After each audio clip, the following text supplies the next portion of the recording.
Meadows, who once served as a member of the House of Representatives, now faces contempt of Congress charges from his former colleagues. The former White House chief of staff is refusing to comply with the committee investigating the January 6th assault on the Capitol. Here's CBS 2's Natalie Brand.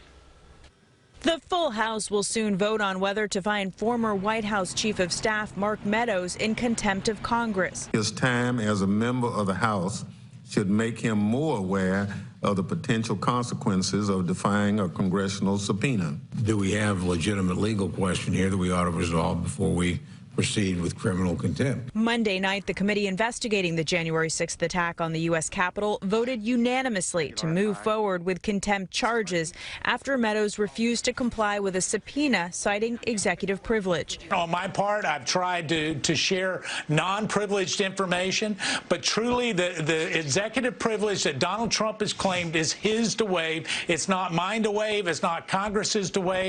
But Mr. Meadows has refused to give any testimony at all, even regarding non-privileged topics. That puts him in contempt of Congress. Meadows had already shared some documents, and now we're getting a look at some of the text messages sent to Meadows during the assault on the Capitol.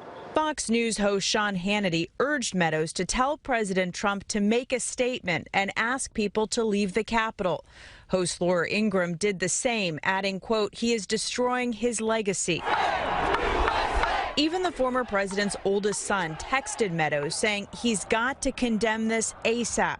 The Capitol Police tweet is not enough. Meadows responded, quote, I am pushing it hard. We as Republicans used to be unified on this point in terms of what happened on January 6th and the responsibility the president had to stop it. If the full House approves the contempt referral, it will be up to the Justice Department to determine whether or not to file charges. Natalie Brand, CBS News, Capitol Hill.